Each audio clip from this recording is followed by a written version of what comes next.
Well, good day, everybody.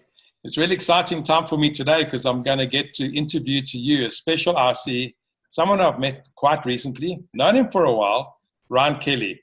He's really one of our fastest growing RCs in our business. So this is going to be a great interview for us because, what we're going to learn about is, how to get in, put a business together and get it going. Now, Ryan has got a great team behind him. And, I met him recently in Toronto at a session. I've learned a lot about him, but today it's your turn. So Ryan, I'm really excited to actually interview you here today. And this is all about you. So I want to ask you a quick question. Tell us a little bit about yourself, where you're located. Sure. So first of all, Francois, thank you. It's good to see you again. Well, we are located in Northern California, in the sprawling wine country hills of Sonoma County. Our exact location is Santa Rosa, California.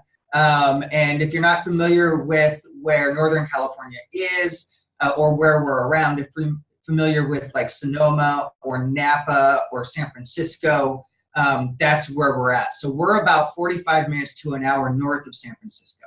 Okay, great stuff. So what made you want to become an internet consultant? And I want to hear a little bit about where you were before, but what made you choose this sort of career going forward? Well, I was, at the time I was working for the Yellow Pages. This is probably about 15 years ago. And the Yellow Pages was starting to do really terrible. And at the time I was managing 8 states for the Yellow Pages. And I distinctly remember a conversation with the owner of the CEO of the company. It was a publicly traded company, and he had said, Ryan, in all of your regions, you have to charge more to our current clients. When our clients want to downsize, you can't let them cut more than 30%. So you can't do that. And if they want to quit, you can't let them quit, but you also can't let them cut more than 30%. And it didn't make any sense to me.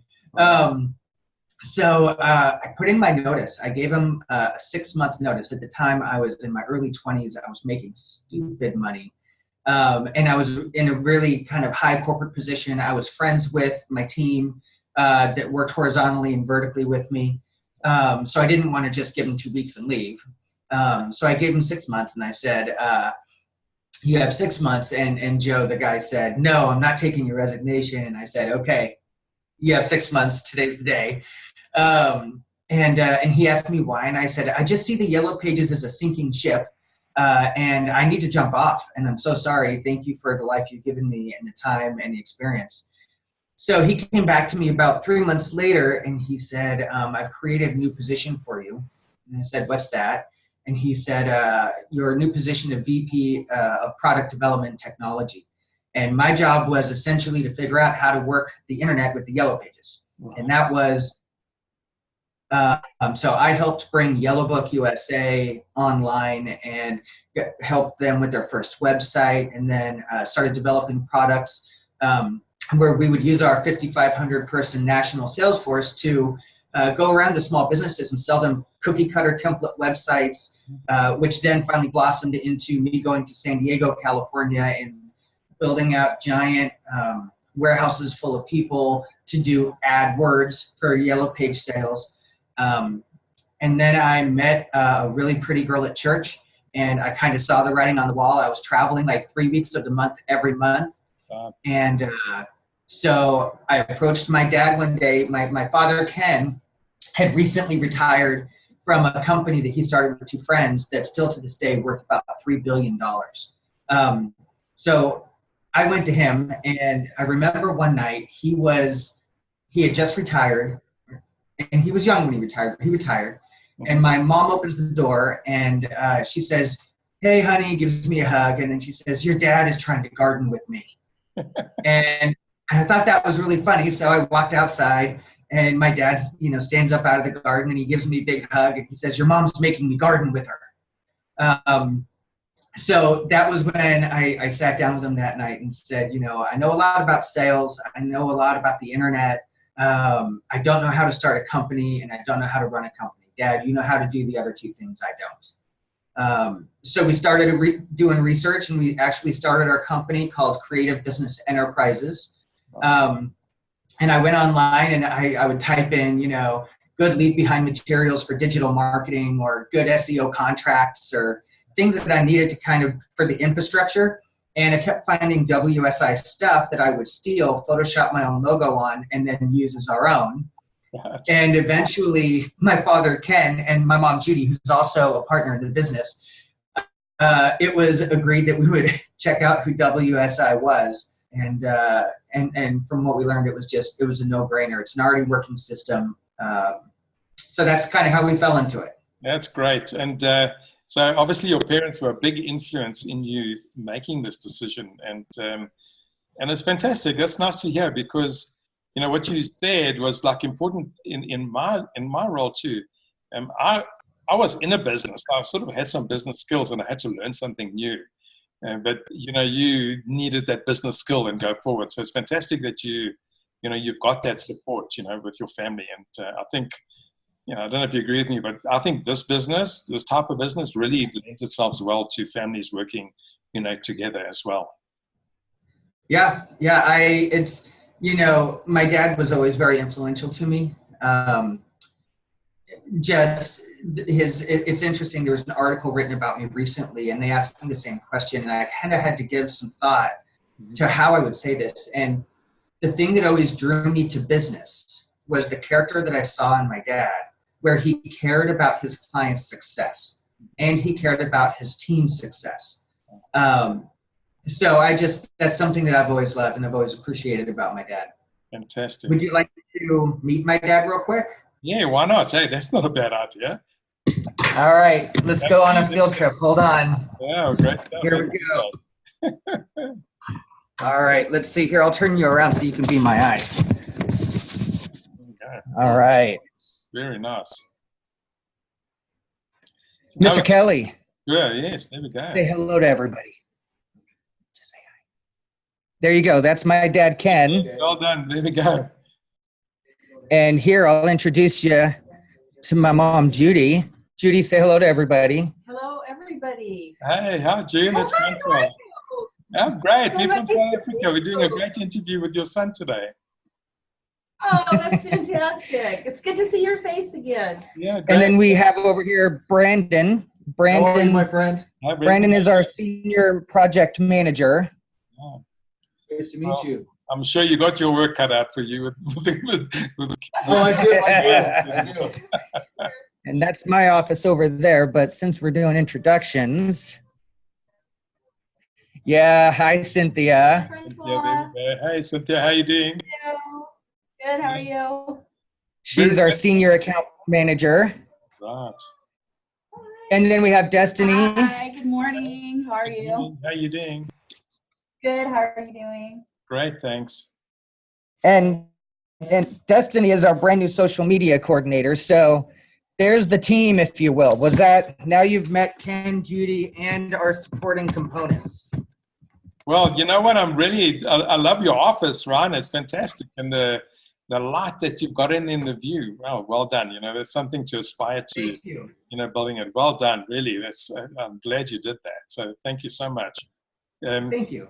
So, that's quite an establishment. How long have you been in WSI to put that together?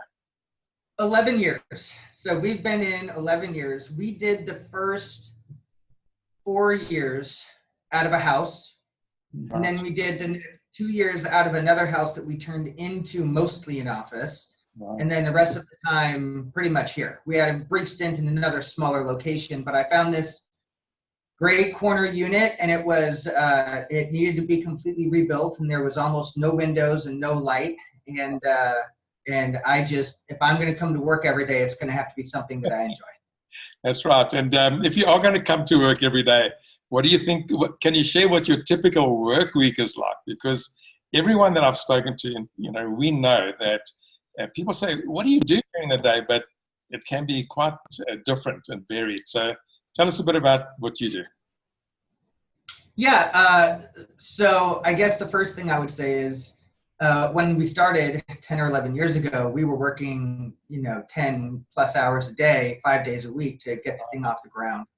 And over that course of time, it's kind of changed to where there's a comfort level now, because in the beginning, it's all build your pipeline, get sales, create relationships, and you're doing a lot of on-the-ground work. Whereas now we're kind of in the situation where we have so many happy clients, they just keep sending us people they know.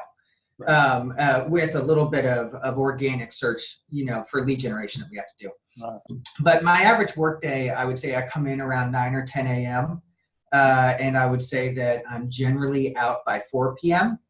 There's at least probably 2 to 3 days a month where I'm out golfing. And I use that as a tool, actually. Right. It's so cliche, but it works. I took a gentleman out that was the marketing director of ServPro, which is those big cream trucks and cars, where it's like fire damage mitigation, water damage mitigation, mold mitigation. And we didn't talk business at all. The idea was that I invited a client that was a good client and said, if you bring somebody with you, I'll pay for the 2 of you, and I'll bring somebody that I think you should meet. Right. And he said, okay. And we went out, the 4 of us, and we golfed. And then the next day I got the phone call, and now I manage 7 of their franchises and am looking at working with their construction companies. So golf, it's fun and it works. It works. So, what you're describing is, what's key to our business is, building those relationships with clients. And I think, I know you've got quite a big client base, and that really, becomes effective when you can, deal with clients and build a relationship. So, that's good. That's good tips, for anybody to know that that's where you get your referrals from. Yeah. You've been they say that it takes something like 5 times the cost to find a new client than to retain one. Yeah, so I always say, and 5 times the time keeping your clients happy than you are trying to find new ones. Right. And that's why you got the team that you have today, because it's one of the things that you can do as you build your business is, as you get more clients on, you have to look after them. So it's really great. Now, we've been around a while, and so have you. Tell us some of the highlights that you've had, while you've been at WSI. We see your videos everywhere else, but share to us that, that road trip that you've been having. Yeah, there's been, it's so funny because the highlight has been growing my team, and the highlight has been having livelihoods and giving livelihoods to, 5 out of 6 of us. Destiny is still part-time because she's going through school. Wow. But that's a big highlight for me, is that I'm affecting other people's lives, being able to, help support, my mom and my dad, and Brandon is my brother back there that you met, and myself, and being able to, have college funding for my kids and braces for my daughter. And that's the big highlight, is that it actually works. The highlights, I guess, along the road, I love the global conferences every year that WSI puts on. I love the idea that I get peer discussion with other consultants. I get to take classes and workshops and certifications. I get to hear great speakers. I love the global conference. That's a highlight every year. Absolutely. Some highlights, I guess, within the office are, we've won for 2 years in a row what's called the Best of the North Bay, which means that we are one of the best places to work.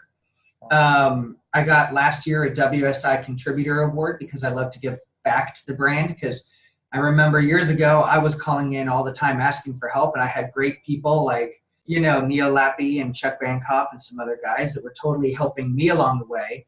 And now I feel really fortunate to teach in the Quick Start program and give back and answer questions and partner with new ICs. Gosh, last year was cool. At the global conference, they did kind of this inaugural TEDx style talk.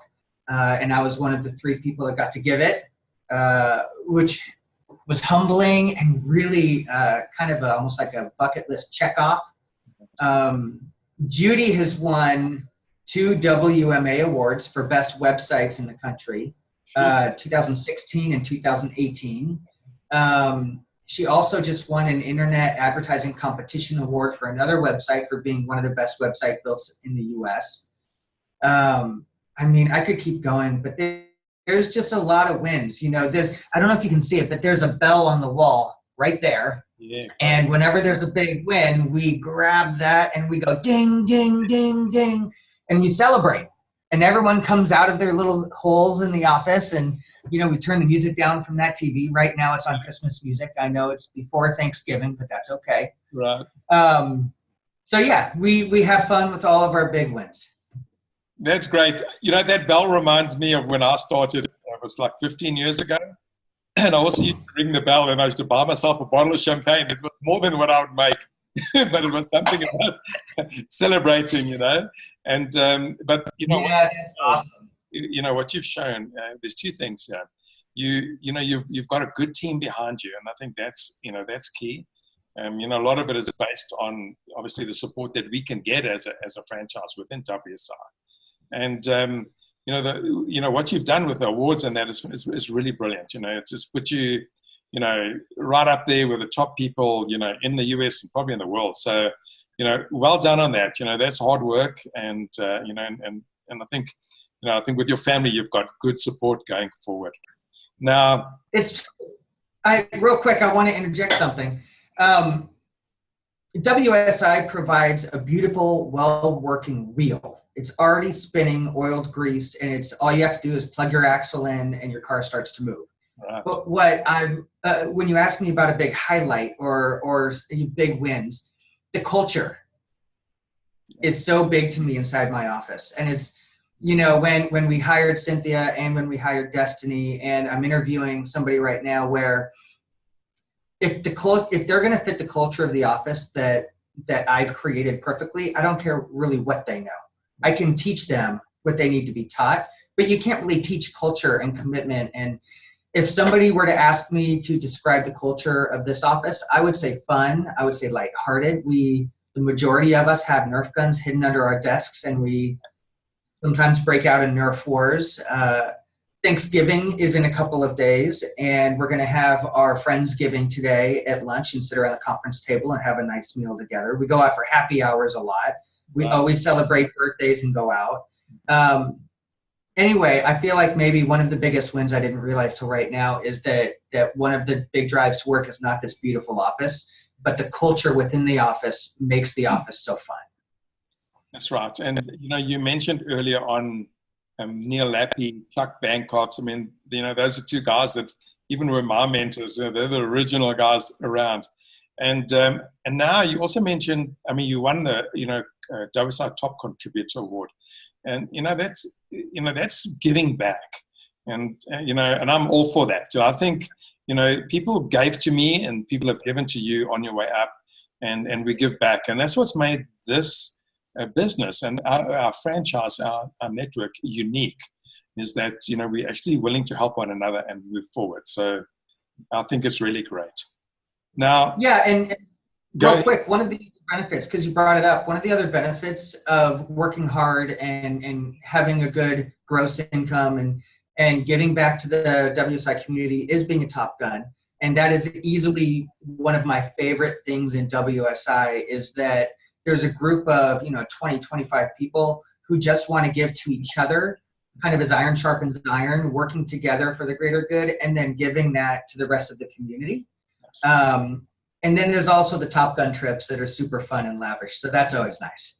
Exactly. So, yeah, it sounds like a lot of fun, but I'm sure you've had some big obstacles as we've gone along. I think a lot of us have had that. So tell me some of the obstacles you faced and maybe how you've tried to overcome them or mastered them. Yeah, so in the beginning, there was time, and at the beginning of time, there needs to be leads. So lead generation, is always the hardest part of any kind of business growth or sales. I know early on, there was one giant mistake I made, being that I can run a good sales team, and I decided that it would be great to hire 5.5 salespeople immediately. Right. And it was great in the aspect that they were pretty good salespeople, and everybody to that day and this day still needs what we have. So they, within the first 3 or 4 months of our business, sold a ton of stuff. And then I had to fire all 5.5 of them because I spent the next year trying to figure out how to produce all the stuff they sold. because when you're a new IC, you have to kind of learn what search engine optimization is and how to talk about it and the values of it and the recipe for it. And then you have to figure out how to sell it, and then you sell it, and then you figure out how to work with the vendor and what kinds of paperwork you have to fill out and what kind of communication processes you have. And if I had only done that for search engine optimization, it probably would have been fine. But we sold search engine optimization, Google pay-per-click, reputation management, social media management, content writing. It was like trying to, you know what they say, how do you eat an elephant? One bite at a time. It was like trying to eat an elephant 6 bites at a time. And it was a huge obstacle. 1 second. Yeah, no problem. Was hiring too fast and overcomplicating the process in the beginning. So then the second part of that was after we finally produced all of those things that we said we would to the clients that we had to kind of figure out how to get leads. And at that time, I didn't want to go out and burn a bunch of bridges with really big possible prospects and fall flat on my face and skin my knees. So we ended up joining some business international networking groups.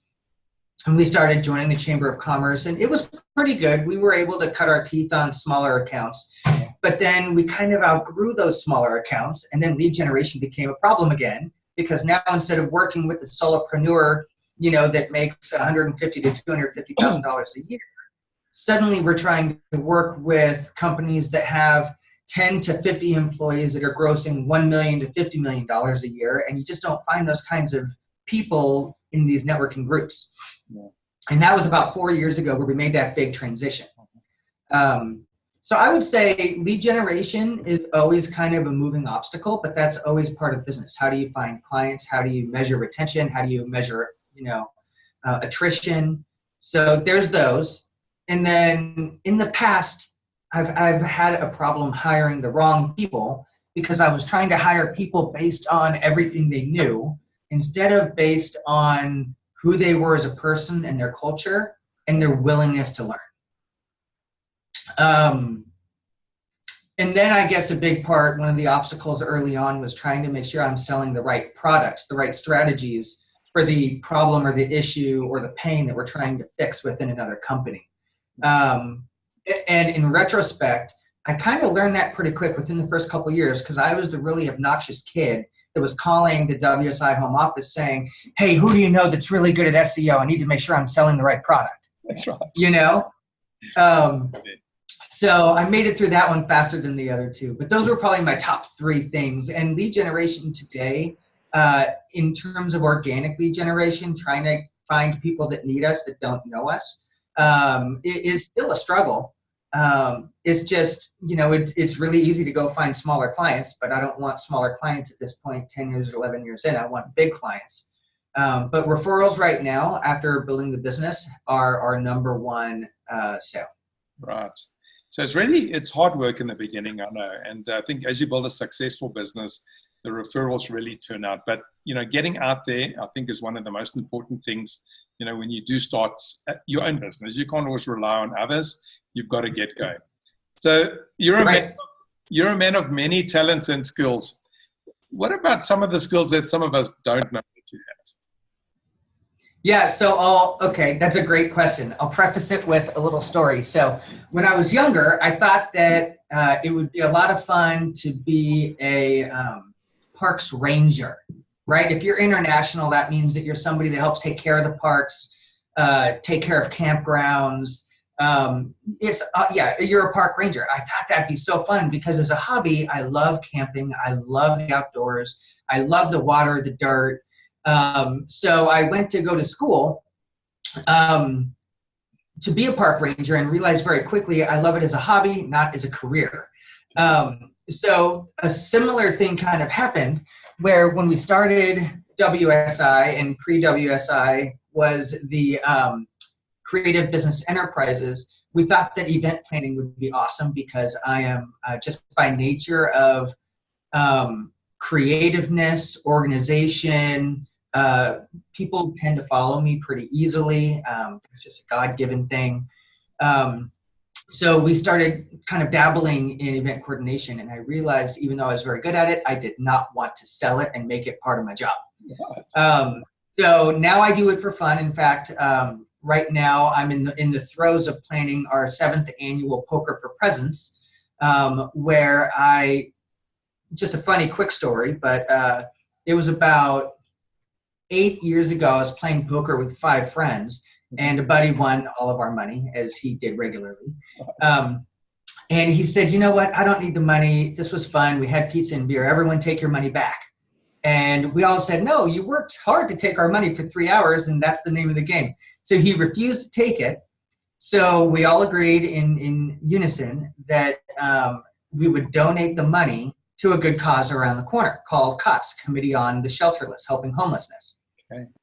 So a year later, it was like, hey, this was the month last year that we played, and Justin gave all of our money to this great organization. Let's do it again, but let's each invite a friend. And it's kind of blossomed throughout the years, where we've gone from 6 players to last year we had about 135 players. Wow. And last year we raised enough money to adopt 28 homeless people over Christmas and make sure that they had gifts and things that they needed for their spouses and their kids. We sent 22 kids to summer camp, and we adopted 6 transitional homes with about 6 to 10 people in each home. And to throw that together, we need to find business sponsors. We need to reserve rooms. We need to make sure we have dealers, tables, chips. We're selling tickets, social media campaign. And I love doing it. I just could never imagine doing it for a career. Well, that's really a good skill put to good use, and it's fantastic and very commendable of you to do that. So it's fantastic. Thank you. So what are your best skills that you bring to your business? I mean, I've had some dealings with you, and I know what they are, but you tell us. What are my what? Your best skills, because I know you're a highly organized person, and there's a whole lot of other things that you do extremely well. And I think sharing those strengths is something that other consultants can aspire to. I think some of my best skills are being a good speaker. I love speaking. I love talking. I love teaching. I love mentoring to groups, not necessarily so much one-on-one as groups. I find myself pretty organized, although Cynthia next door in the other office might say she does most of my organization, which I would agree with. But yeah, it's the idea of leadership, and it's the idea of being able to see the future and set goals, and be accountable, not just to myself, but to my team for my goals, and then having my team accountable to not just themselves, but their goals. And we don't always all hit our goals. So there's also the skill of flexibility. But yeah, I would say I'm pretty organized. I care about people, and I like to talk. My wife would say I love to talk. Yeah, well, you're doing pretty well. Yeah, thank you so much. So you spoke a little bit about the future. Tell us what you see in the next year, and then maybe the next 5 years. How do you see Ryan progressing in this time? Yeah, in the next year, I see myself having at least one additional salesperson in the office. In fact, I'm probably weeks away from hiring somebody. I just went through their second interview with us this past week. Right. Probably need to have another account manager working underneath Cynthia, because with another salesperson comes more sales, and Cynthia is at the point where I could probably not continue making the kinds of sales I could without stressing her out. So we would need to have some infrastructure in place there. So our small team of 6 will probably grow to 8 within the next 12 months. And if I look 5 years down the line, Ken, technically he's the CEO, although I've been doing the majority of the CEO tasks and work over the past 3 years. Wow. He still does a lot of the forecasting and the financials, which is awesome. I just need to learn that part of it.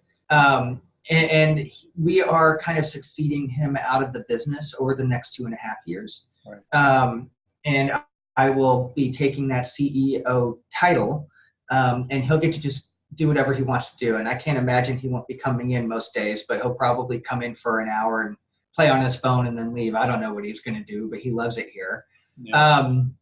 And then, so what I'll end up doing is instead of hiring another CEO, I'll take the CEO position, but I'm going to hire a company to do the financial side of our business in terms of our P&Ls, in terms of our QuickBooks, in terms of our bookkeeping, all that kind of stuff. And then on the same note, Judy that you met over in that office, she's our director of production, which means that we'll need to hire at least 1 to 2 people to come in and take that position over because she is also succeeding now.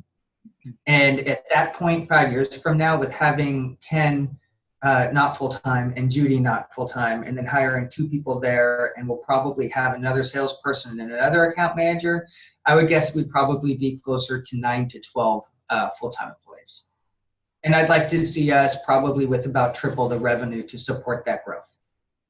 Great stuff. It sounds like you've got some good plans, and I think what I'm really seeing is, having a hands-on CEO mentorship while you are, starting, or not starting your business, but you're getting to that growing stage.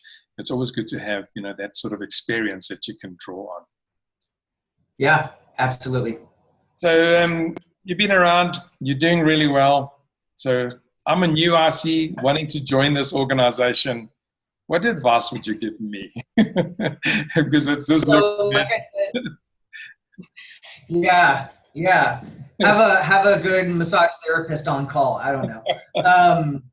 No, I would say number 1, work really hard in the beginning and realize that even though you're buying a wheel that's already turning, it still takes a lot of work. You're still starting a business. You're just starting a business with a plan. Right. So as a new IC, I would say put the sweat equity in and work hard and make it a priority. Number 2, don't do what I did and sell a whole bunch of different products early on.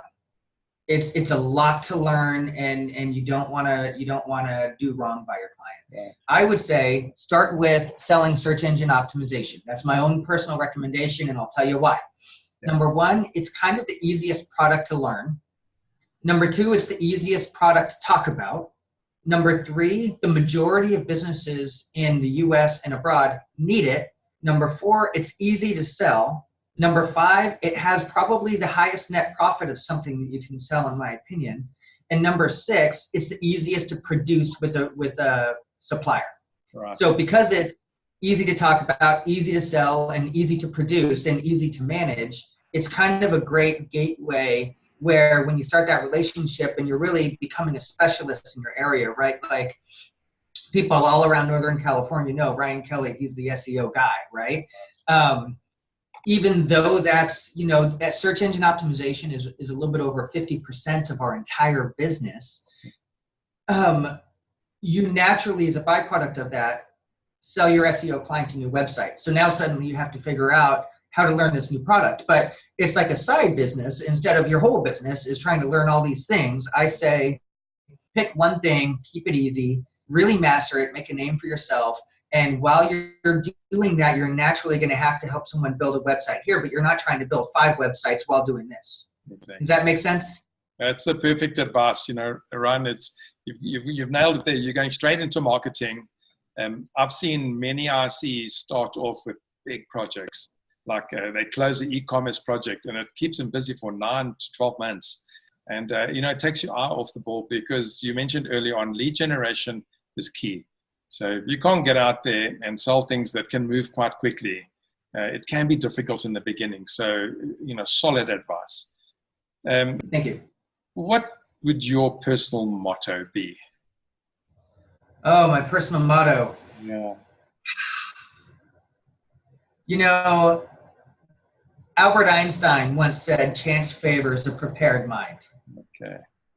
And it's easy to make knee-jerk reactions. It's easy to walk into a situation you're not prepared for. And that'll have to happen sometimes where you walk in thinking you're going to talk about one thing and you end up talking about another, or things happen. But I always say you have to be prepared for everything. Everything you can see, everything you can expect, right? You should walk into a prospect. You don't have to know everything about them, but you should know what their business does, where they do business, maybe how long the person has been there that you're talking to. So you go to LinkedIn and you do a little quick research, how long they've been at the company, what are their hobbies. maybe see if you have something in common. Right. But that's just sales stuff. But the idea of being prepared is just what would happen if. And that's kind of my motto, what would happen if. And that mitigates a lot of the confusion and fright that can come to starting a business. Well, you said a few things, and I think what I picked up and from knowing you, you're a man who asks many questions, and I think that is about being prepared. It's just to making sure you understand, what can happen, the unknown. So, very, very good advice. Now we've been going on for quite a while here with this interview, and you mentioned you like a happy hour early on. So, if we went to happy hour together, what would you be ordering? Well, Francois, I wouldn't say I'll have what you're having because I know you're a wine person. Okay, good. I would probably order a nice double whiskey with a king cube, which is those big king cubes like this. So I'm mostly a whiskey guy. I like some good old single barrel scotches. And if I was going on happy hour, and this happens regularly, I will order my double whiskey and then say, and give me one of everything you have for food happy hour. And just take a little taste of everything. Or if I have my team with me, we all kind of share it. But yeah, there you go. Yeah, that's perfect. Well, you've given me a lot of your time. So if I asked you the question, if you wouldn't want to be talking to me right now, right this minute, where would you want to be? So that's actually a really easy answer. I would be somewhere warm and sunny, sitting under a palm tree with a libation in my hand, sitting next to my wife holding my other hand, watching our kids play in some sort of warm lake or warm ocean, and me getting in about every 15 minutes. That's where I would be right now. I think you should take some copywriting up. You've just given me that picture. It was just, the way you described it was really perfect. Ryan, That's a place. Yeah, thank you so much. I mean, thank you for sharing everything that you have today, because I think it's really important that people who want to get to learn more about, WSI and the opportunity that we're all in is it's not always the same for everybody. I found that you think of a franchise as like you've got a complete system that's just going to work. But I noticed most of the top guys in our franchise, they bring this expertise that they had before and some of the skills, and they hone in and they take advantage of that. So, you've shared some of those today, which are really great. They're unique in a way too, where you got your dad and your mom and them helping you, get that business started. So, support, having support family, having a support in a franchise organization where people are prepared to mentor and give back are important. So I just want to say thank you so much. Thanks for showing us around your office. It's fantastic. I mean, wow, that's I'm glad we've got it on video, because many people will see and aspire that, some of us can grow into that. So, I'm going to say goodbye to you now. If you want to say any last words, so thank you so much for today, Ryan. I do. Check out my YouTube channel, SEO on the Go. SEO on the Go. And when we put this in on the blog, we'll stick that in there for you too, and we'll help you promote SEO on the Go. Because Ryan, I know you are the SEO guy. Thank you, Francois. It was great to see you. And for anybody listening, if you have any questions, you can always reach out. Just Google search WSI Santa Rosa, California. Absolutely. Thank you, Ryan. Thanks very much, and goodbye, everybody. Cheers. Cheers.